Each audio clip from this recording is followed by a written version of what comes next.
결국 태국은 최악의 선택을 했습니다. 정치적 선택과 실용 사이에서 갈팡질팡하던 태국 정부는 세계에서 가장 인기 없는 전투기를 덜컥 사들이게 된 것인데요. 신형 전투기 도입 사업에 사부의 그리펜을 선정한 과정에 대해서도 태국 정부와 공군의 발표가 조금씩 달라 논란을 일으키고 있습니다. 사실 짧지 않은 세계 전투기 역사에서 태국은 엉뚱한 뻘짓으로 존재감을 떨치고 있는데요. 이웃나라의 공군기를 자국 전력으로 무단 사용하는가 하면 국왕의 애완견을 공군 요직에 임명한 적도 있었습니다. 그래서인지 이번에 발표된 태국 공군의 그리펜 도입 역시 비슷한 시각으로 보는 의견이 많은데요. 그래서 준비했습니다. 태국 정부의 결정이 욕을 먹는 이유와 현지 여론의 반응에 대해 자세히 알아보겠습니다.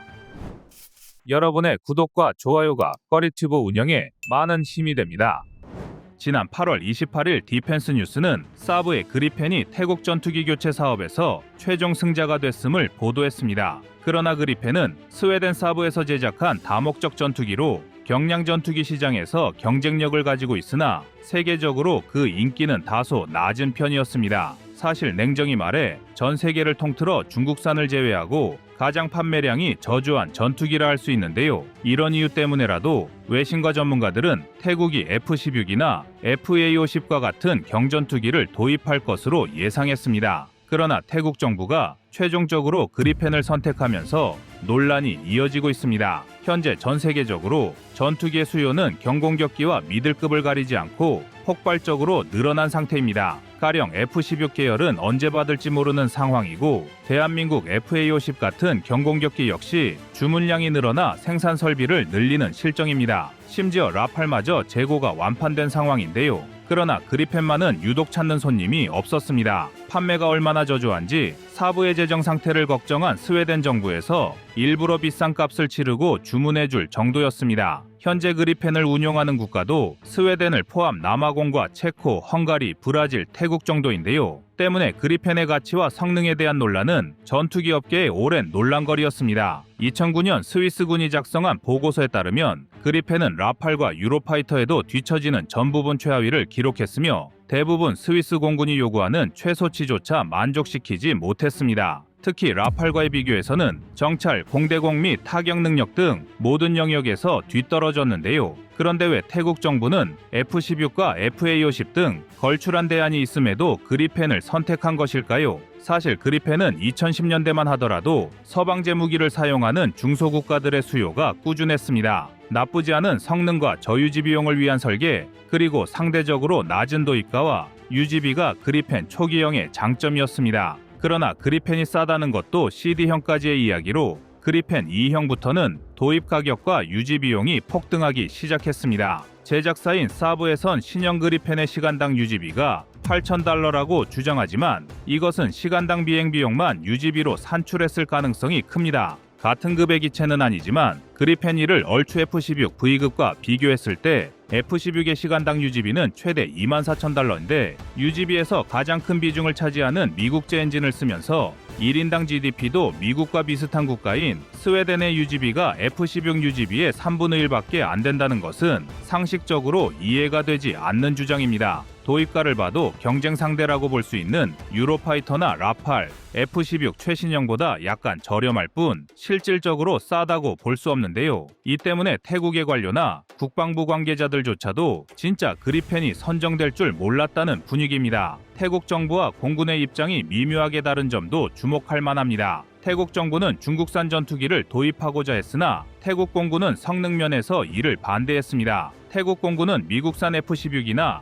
한국산 FA-50을 선호했으나 최종적으로는 스웨덴의 그리펜을 선택한 것으로 보입니다. 이 과정에서 태국의 방산 산업이 스웨덴산 무기 체계에 크게 의존하고 있다는 점도 영향을 미쳤을 가능성이 큽니다. 스웨덴의 그리펜 전투기는 다른 국가에서는 그리 인기가 없지만 태국만이 유독 이를 고집하는 상황이 발생하면서 여러 논란이 뒤따르고 있습니다. 태국의 방위 산업에서 스웨덴 무기 체계에 대한 의존도는 오래전부터 이어져 왔습니다. 특히 공중조기경보 통제기인 340AEWC와 해군의 수상함 내부 시스템 등이 스웨덴제 무기로 구성되어 있어 태국 군대는 이미 스웨덴산 무기와 시스템에 익숙합니다. 이로 인해 태국 공군은 미국이나 한국의 전투기를 거부하고 결국 그리펜을 선택하게 된 것으로 분석됩니다. 그리펜을 선택한 태국 정부의 결정을 악수로 보는 이유는 또 하나 있습니다. 엔진을 포함한 핵심 부품 상당수가 미국산이라는 점인데요. 현재까지는 태국과 미국의 관계가 무난한 편이지만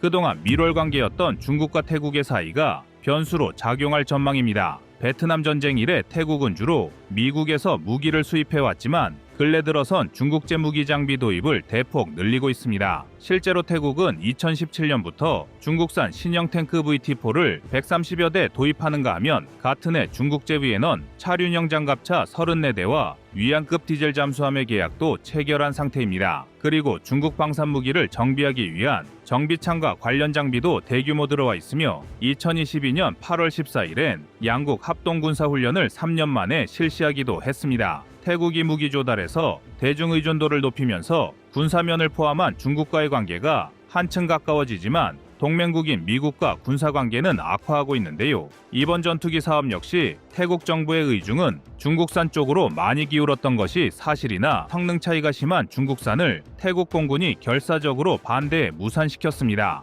그러나 미국과의 갈등 가능성이 남아있는 만큼 미래가 불투명한 그리펜을 선택한 태국 정부의 판단은 두고두고 문제를 만들 소지가 있습니다. 이제 만약 태국의 태도가 조금이라도 미국의 눈밖에 날 때는 핵심 부품의 공급이 중단될 가능성은 여전히 매우 큽니다. 태국은 그리펜을 선택한 나름의 이유를 설명하면서 예산상의 문제와 운영 효율성을 강조하고 있습니다. 태국은 이미 2008년부터 그리펜 CD 모델을 운영해왔습니다. 그리펜은 스웨덴 사부가 야심차게 개발한 21세기의 주력 전투기로서 효율적인 전투력, 다양한 임무에 대한 유연한 적응력, 높은 생존성, 고도의 비행 안전성, 능률적인 조종사 훈련, 저렴한 운용 비용, 미래 환경에 대한 높은 적응력을 가진 다목적 전투기입니다. 이 점은 태국 공군의 운용 목적성과도 어느 정도 일치하는 장점을 갖고 있는데요. 러시아와 사이가 좋지 않은 스웨덴은 유사시 전 국토가 공격받는다는 상황을 가정하고 그리펜을 설계했기에 고속도로나 야지 등 짧은 비정규 활주로에서의 운용을 염두에 두었습니다. 이런 장점 때문에 2008년 태국 공군이 F5를 대체하기 위해 그리펜 6대를 도입하기도 했으며 2010년 11월엔 6대를 추가로 주문해 CD형만 총 12기를 수입했습니다. 때문에 태국 공군은 그리펜 플랫폼에 대한 높은 이해도와 운영 경험이 있었으며 이를 기반으로 새로운 그리펜 F 모델이 쉽게 기존 시스템과 통합될 수 있었습니다. 더구나 이번 계약으로 스웨덴의 사부는 태국의 기술 이전과 관련된 중요한 제안을 한 것으로 알려졌는데요. 특히 태국의 조기경보 항공기 시스템을 업그레이드하는 프로그램을 포함해 태국의 방위 산업을 강화하는 데 기여할 수 있는 기술 협력이 중요한 요소로 작용했습니다. 여기에 미국이 F-16을 제안하는 과정에서 금융 지원을 약속했지만 실제 계약 내용을 살펴보니 높은 이자율로 태국 정부가 난색을 보였다는 후문입니다. 대한민국 역시 최선을 다했지만 스웨덴이 가장 좋은 금융 조건과 협력 방안을 제시한 것입니다. 그 외에도 특히 그리펜은 짧은 비행 활주로나 비정규 공항에서 운영할 수 있다는 점, 그리고 유지 비용이 저렴하다는 점이 큰 장점으로 평가되었습니다. 그리고 많은 전문가는 2023년 태국이 미국의 구형 F-16 대체 기종으로 F-35를 구입하려고 했으나 이 시도가 불발된 사건 또한 이번 계약에 반영된 것으로 보고 있습니다. 한마디로 뒤끝 있는 태국 정부가 미국에 복수하고 싶었는데 그렇다고 중국 전투기를 선택하자니 너무 선을 넘는 것 같아 스웨덴에 몰표를 줬다는 주장입니다. 그리고 사실 태국은 유독 방산 분야에서 스웨덴의 손을 자주 들어줬는데요.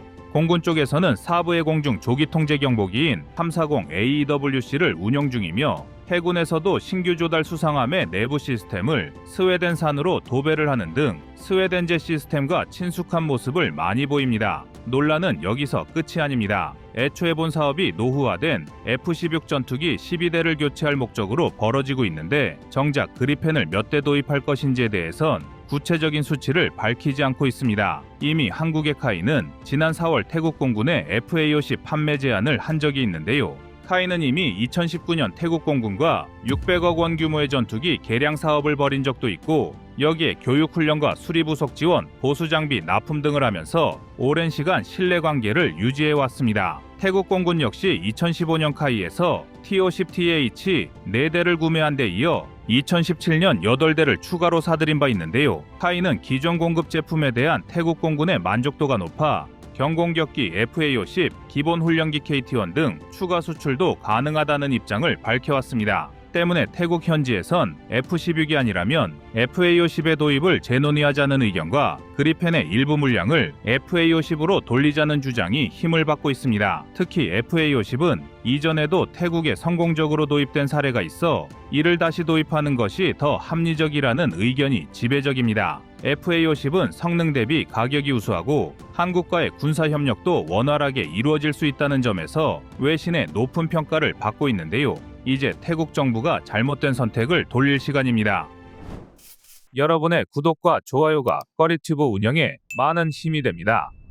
다음은 24년 7월 19일 불가리아 FA-50 영상입니다. 스펙상의 성능으로만 보자면 중국의 무기체계는 미국 못지않습니다. 그러나 중국이 자랑하는 무기들의 실체가 형편없다는 것은 잘 알려져 있는데요. 그중 하나가 젠15입니다. 젠15는 중국이 자국 항공모함에서 운용하기 위해 개발한 함재기인데 러시아의 수호이 33을 기반으로 개발되었음에도 중국은 이를 자국의 기술력으로 발전시켰다고 주장해왔습니다. 하지만 젠15의 실제 성능은 여러 차례의 훈련과 시범 비행에서 기대에 미치지 못했습니다. 우선 젠15는 항공모함에서의 이착륙 과정에서 심각한 문제를 드러냈습니다. 항공모함의 짧은 활주로에서 이착륙할 때 충분한 양력과 추진력을 얻지 못해 조종사들이 매우 어려운 상황에 직면하는 경우가 잦았습니다. 특히 항공모함 이착륙 훈련 중에 발생한 몇 가지 사고로 인해 기체의 안전성과 신뢰성에 대한 의구심이 제기되기도 했습니다. 게다가 젠15는 기체의 무게가 무겁고 엔진의 출력이 부족하여 무장과 연료를 최대치로 탑재한 상태에서는 비행 성능이 크게 저하되는 것으로 보고되었습니다. 이는 실전에서 항공모함의 함재기로서 충분한 전투력을 발휘하기 어렵게 만드는 중요한 결점으로 나타났습니다. 이와 같은 문제들은 젠15가 중국의 최신 함재기로 소개될 때의 홍보 내용과 실제 성능 간의 큰 괴리를 드러냈습니다. 중국은 젠15를 통해 자국의 군사력을 과시하고자 했지만 실제 훈련과 작전에서 드러난 문제들로 인해 전 세계적인 웃음거리로 전락하고 말았습니다. 그러나 대한민국은 다릅니다. 재원상의 성능이 그대로 발휘되는 것은 물론이고 실전에 돌입하면 뛰어난 위력에 감탄을 하게 되는 경우가 대부분인데요. FA-50도 폴란드에서 이와 같은 자기 증명을 해냈습니다. 지난 8월 16일 폴란드 제23 공군기지에 배치된 FA-50이 벨라루스 항공기의 영공 침범에 대응하여 신속하게 출격한 사건이 있었습니다. 당시 벨라루스 항공기는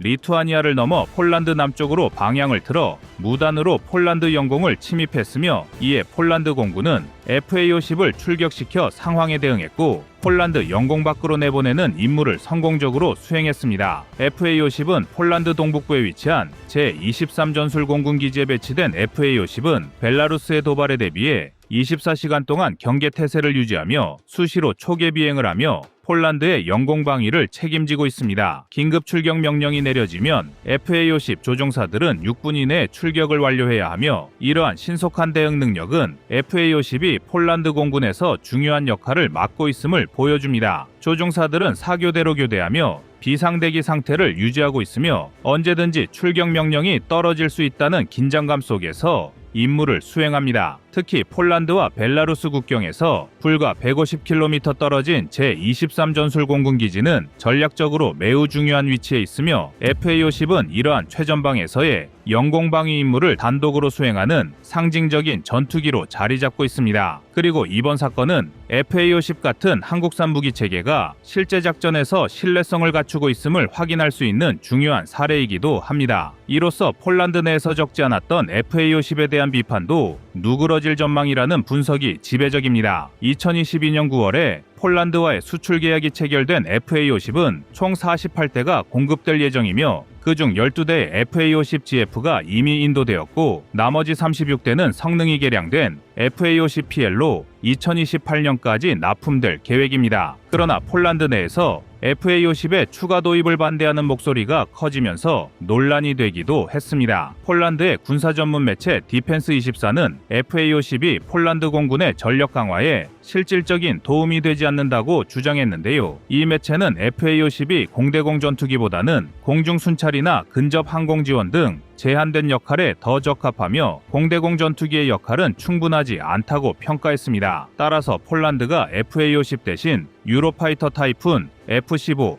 F-35와 같은 고성능 전투기를 도입해야 한다는 의견을 제기했었습니다. 디펜스24의 비판은 FA-50이 경공격기라는 점에서 시작되었습니다. FA-50은 다목적 경공격기로서 다양한 임무를 수행할 수 있지만 고성능 전투기와 비교했을 때 성능 면에서 제한적입니다. 특히 폴란드가 직면한 러시아의 군사적 위협을 고려할 때 FA-50이 이러한 상황에 충분히 대응할 수 있는지에 대한 의문을 제기한 것입니다. 하지만 이는 폴란드가 FA-50을 도입한 이유를 무시한 그야말로 본말이 전도된 헐뜯기에 불과합니다. 폴란드가 FA-50을 선택한 이유 중 하나는 비용 효율성입니다. FA-50은 상대적으로 저렴한 비용으로 우수한 성능을 제공하며 운영 및 유지 비용이 낮아 장기적으로 폴란드 국방 예산에 부담을 덜 수 있는 장점이 있습니다. 또한 FA-50은 F-16을 운용하는 폴란드 공군에서 고등훈련기로 활용될 수 있으며 경공격기로도 활용 가능하여 다양한 임무를 수행할 수 있는 다목적 플랫폼이라는 가치를 지니고 있습니다. 대한민국에서도 FA-50은 공중초계와 근접 항공 지원의 임무를 맡고 있는데요. 벨라루스의 항공기가 영공을 침입하자 빠른 시간 안에 긴급 발진에 추적하고 영공 밖으로 내보낸 것은 FA-50이 본연의 임무를 충실히 수행했다는 명확한 실전 사례이자 증거라고 할 수 있습니다. FA-50의 활약은 이게 다가 아닙니다. 최근 필리핀은 남중국해 상공에서 중국 공군의 젠11B 전투기들이 필리핀의 순찰 항공기에 접근하여 위협적인 행동을 취한 사건을 계기로 FA-50을 긴급 출격시켜 대응하는 조치를 취했습니다. 2023년 8월 8일 필리핀 공군의 NC-212 수송기가 남중국해를 순찰하던 중 중국의 젠11B 전투기 2대가 접근해 플레어를 발사하며 위협적인 비행을 시도했습니다. 이 사건은 필리핀 조종사들의 생명뿐만 아니라 필리핀의 주권을 직접적으로 위협하는 행위로 간주되었습니다. 이에 필리핀 국방부는 즉각적으로 FA-50을 순찰 항공기의 호위 임무에 투입하라는 지시를 내렸습니다. 필리핀 공군력은 중국과는 비교가 안 되는 수준인데요. 그나마 중국에 대응할 수 있는 필리핀의 공군 자산은 FA-50 12대라고 할 수 있습니다. 필리핀은 이번 사건을 계기로 FA-50의 순찰 비행 빈도를 대폭 늘릴 계획이며 이를 통해 자국 영공을 더욱 철저히 방어하겠다는 계획을 밝히기도 했습니다. FA-50은 본격적인 공대공 전투기보다는 경공격기로 설계되었지만 근거리 전투나 국지적 분쟁 상황에서 충분한 성능을 발휘할 수 있는 능력을 지니고 있습니다. 실제 FA-50이 필리핀에서의 훈련 중 미국의 최첨단 5세대 스텔스 전투기인 F-22 랩터를 격추하는 기록을 세우며 화제를 모으기도 했습니다. 2023년 10월에 진행된 다국적 합동전술 공중전 훈련인 코프 썬더에서 필리핀 공군의 FA-50PH가 도그 파이팅 훈련 상황에서 F-22를 격추한 것입니다. 사실 FA-50 같은 로우급 경공격기가 F-22를 격추한다는 것은 거의 불가능에 가깝습니다. 당시 훈련 결과에 대해 미 공군 측에서도 F-22에 많은 제한을 걸었기 때문에 일어난 일이었다고 밝히기도 했는데요. 군사 전문가들은 F-22가 시계 외교전에서 가장 큰 강점을 발휘하지만 근접전 상황에서는 FA-50과 같은 경전투기에도 취약할 수 있다고 분석했습니다. 이는 도그 파이팅 상황에서 두 전투기 간의 성능 격차가 줄어들 수 있기 때문입니다. 여기서 주목할 것은 FA-50이 F-22를 실전에서도 격추할 수 있다는 것이 아니라 도그 파이팅 같은 특정 상황에서는 로우급인 FA-50도 하이급 최첨단 전투기와도 붙어볼 수 있는 성능을 갖췄다는 것입니다. FA-50의 다양한 장점은 이미 수많은 국가에 수출된 전례로 확인할 수 있는데요. 여기에 도미니카 공화국도 가세할 전망입니다. 최근 도미니카 공화국에서 FA-50 도입을 위한 움직임이 본격화되고 있는데요. FA-50은 도미니카 공화국의 현지 상황에 적합한 전투기로 평가받고 있으며 도미니카 공군의 전력 강화를 위해 가장 유력한 선택지로 떠오르고 있습니다. 도미니카 언론 매체 아센토 역시 FA-50 도입이 가장 유력하다고 보도하면서 FA-50이 도미니카 공군의 역량을 강화하는 데 중요한 역할을 할 것으로 기대된다고 전했습니다. 대한민국 방산이 지금처럼 잘 나가기까지는 선두에서 시금석의 역할을 한 무기체계들이 있는데요. 지상 무기체계에서는 K9 자주포, K2 전차가 그런 역할을 했고 공중 무기체계에서는 단연 FA-50이라고 할 수 있습니다. 그리고 FA-50의 질주는 앞으로도 계속될 전망입니다. 여러분의 구독과 좋아요가 꺼리튜브 운영에 많은 힘이 됩니다. 다음은 24년 8월 20일 FA-50 암람 영상입니다. 오늘도 FA-50의 성능 개량은 멈추지 않고 진행되고 있습니다. 현지 시각 8월 12일 폴란드의 군사방위 플랫폼 디펜스24는 미 국무부가 폴란드 정부에 AIM-120C A8 암람 미사일과 관련된 대규모 무기 판매를 승인했다는 기사를 속보로 타전했는데요. 추가로 폴란드는 카이로부터 도입한 FA-50에 암람을 탑재하겠다는 계획까지 공표했습니다. 이로써 암람이 대한민국 FA-50에 통합되는 방안이 급물살을 타게 된 것인데요. 사실 대한민국은 미국 다음으로 암람 미사일을 가장 많이 보유한 국가로 암람의 존재 자체가 특별할 것은 없습니다. 그러나 이번 폴란드의 대규모 암람 미사일 계약에 따라 FA-50의 차후 무장 옵션의 지향점이 정해진 것만은 확실한데요. 이는 폴란드 공군의 전투력 향상뿐 아니라 한국의 안보에도 매우 긍정적인 요소로 작용할 전망입니다. 이미 글로벌 무대에서 인정받은 FA-50에 날개를 달아준 격이라 할 수 있는데요. 그래서 준비했습니다. 오늘은 폴란드의 암람 미사일 대량 구매 소식과 함께 극한까지 도달한 FA-50의 업그레이드 과정에 대해 자세히 알아보겠습니다. 여러분의 구독과 좋아요가 꺼리튜브 운영에 많은 힘이 됩니다. 디펜스24는 워싱턴 소재 국방안보협력국의 보도자료를 함께 인용 해당 소식을 자세히 전했습니다. 이번 계약으로 폴란드 정부는 일명 암람으로 불리는 AIM-120C A8 중거리 공대공 미사일을 745발과 암람 관련 유도 부품 그리고 50개의 LAU-129 유도 미사일 발사대를 구매했습니다. 또한 패키지엔 미국 정부가 공인한 엔지니어링 기술자와 물류 지원이 포함되며 훈련용 암람 미사일, 미사일 컨테이너, 통제 부품 예비품, 통합 테스트 및 재프로그램 장비, 각종 테스트 세트와 군수 지원 장비, 예비 부품과 소모품 액세서리가 기본 구성됩니다. 그리고 이 모든 요소가 포함된 총 도입 비용은 약 16억 9천만 달러, 한화 2조 3천억 원이라고 합니다. 암람은 Advanced Medium Range Air-to-Air 미사일의 약자로 1991년부터 실전 배치된 미국의 능동 유도형 중거리 공대공 미사일입니다. 개발 의도는 AIM-7 스페로우 미사일의 문제점을 해결하려는 시도로 시작되었는데요. 반능동 레이더 유도 방식의 스페로우는 미사일이 목표에 명중할 때까지 발사기가 목표를 계속 추적해야 하는 단점이 있었습니다. 미국 방부는 이를 해결하기 위해 1974년부터 1978년까지 미국 넬리스 공군기지에서 공중전투 및 공중요격 미사일에 대한 대규모 평가가 진행되었고 나토와 함께 스페로우를 대체할 수 있는 차세대 중거리 미사일을 개발하기로 결정했습니다. 1984년에 시작된 암람 프로젝트는 1991년 걸프전에 첫 실전 배치 결실을 맺었습니다. 반능동 레이더 유도 방식의 스페로우와는 반대로 암람은 능동 레이더 유도 방식을 채택했는데요. 중간 유도 과정에서 모기와의 데이터 링크를 통해 적기의 위치, 속도, 이동 방향 등의 정보를 지속해서 업데이트받아 최종 유도 단계에서 목표를 확실히 추적할 수 있습니다. 즉, 발사 후 미사일이 자체적으로 목표를 추적하고 명중할 수 있는 능력을 갖추었다는 뜻인데요. 이러한 기능은 목표물의 정확한 타격과 함께 미사일의 생존성 향상에 기여하게 되었습니다. 이후 다양한 전장에서 그 성능을 입증한 암람 미사일은 현재 미 공군과 해군, 그리고 나토 회원국들을 포함한 다수의 국가에서 운용되고 있습니다. 암람은 마하 4의 속도에 여러 파생형 모델에 따라 50km에서 160km 이상의 사거리를 확보하고 있는데요. 가격대도 30만 달러에서 110만 달러까지 다양한 모델을 보유하고 있습니다. 이번에 폴란드가 계약한 AIM-120C 타입은 대략 30만에서 40만 달러의 도입 비용이 소요될 것으로 알려졌습니다. 미국의 최우방 국가인 대한민국은 실전 배치 직후인 1995년부터 초기형인 암람 A형과 전자계통 개량형인 B형, F-22 내부 무장창 탑재를 위해 날개 형태가 변경된 청까지 무려 1000발 이상을 보유하고 있는데요. 현재까지 전 세계에서 미국 다음으로 AIM-120을 가장 많이 보유하고 있는 국가로 알려져 있습니다. 때문에 한국 정부와 카이는 에이사 레이더가 장착된 수출용 FA-50 블로기시부터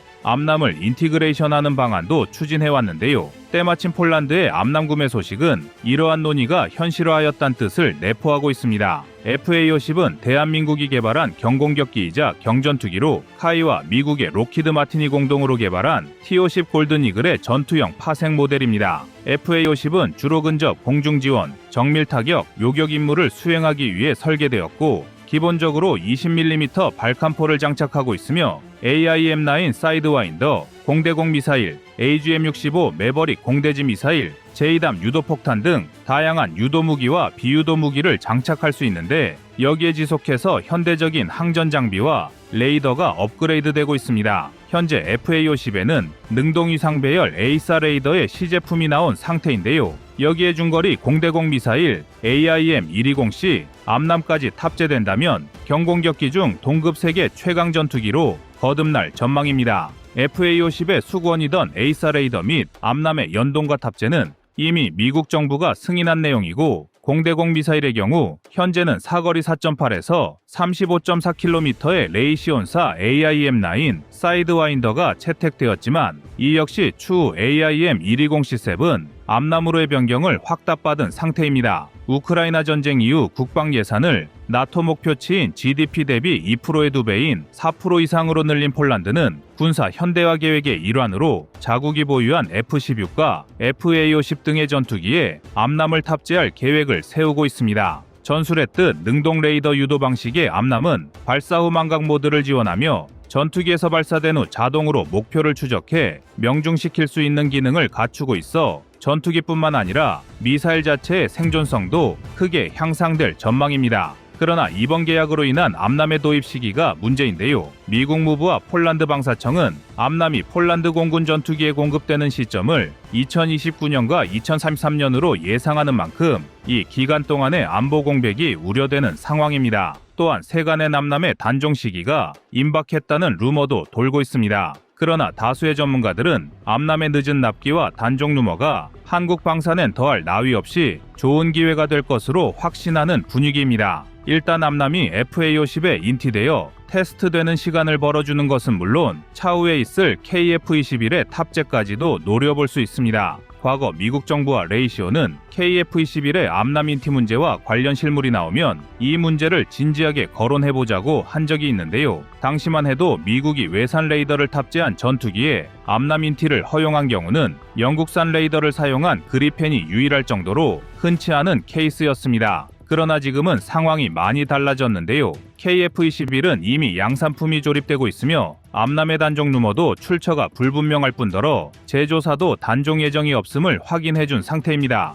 어쨌든 FA-50은 암남 통합이 거의 확정된 상태이고 KF-21의 탑재 여부는 이제 협의가 시작되는 단계라 할 수 있습니다. KF-21이든 FA-50이든 암남 미사일의 통합 이슈는 세계 방산 시장에서 카이와 한국 방산의 입지를 더욱 공고히 할 기회로 여겨지고 있습니다. 사실 FA-50의 A4 레이더 탑재 및 암남 연동은 폴란드 수출의 결정적 계기가 되었는데요. 얼마 전 슬로바키아 야로슬라프 나드 국방부 장관 등 30여 명의 중부 유럽 사절단이 전세기를 타고 카이 등 방산업체를 직접 방한한 것도 FA-50의 미래 가치, 차후의 성능 개량에 크게 고무되었기 때문이었습니다. 국내 방산업계는 현재 폴란드는 전체 FA-50의 도입 물량인 48대 중 36대를 4.5세대 개량형으로 도입할 예정이며 납기가 완료되는 2025년쯤엔 슬로바키아가 12대 정도 구입할 것으로 예상하고 있습니다. 또한 막바지 협상이 진행 중인 말레이시아와 태국 역시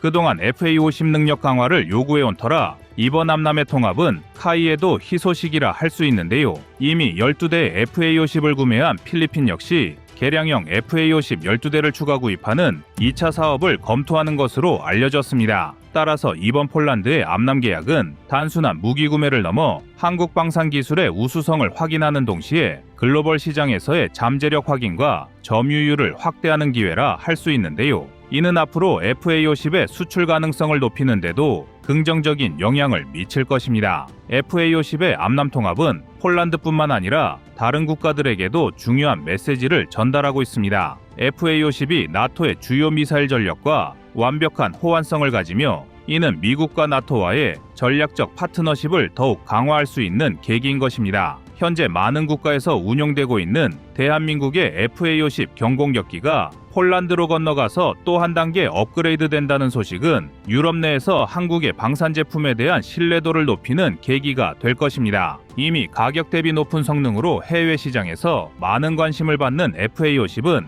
특히 동남아시아, 중동, 아프리카 국가들로부터 끊임없는 러브콜을 받고 있는데요. 미국의 F-16, 스웨덴의 JAS-39 그리펜, 러시아의 미그-29 같은 다른 전투기와 비교되기도 하지만 더 낮은 비용과 쉬운 유지 보수로 경전투기계의 입지를 강화하고 있습니다. 이와 같은 맥락에서 한국 방산업계는 폴란드와의 협력을 통해 유럽 시장에서의 영향력을 더욱 확대할 절호의 기회를 맞게 되었습니다. 그래서 이번 폴란드의 암남 계약 체결과 FA50의 통합 소식은 제조사인 카이와 한국 전체 방산업계에 긍정적인 파급 효과를 미칠 것으로 전망되는데요. FA50이 지금보다 더욱 강력한 전투기로 거듭나길 기원합니다. 이상 꺼리튜브였습니다.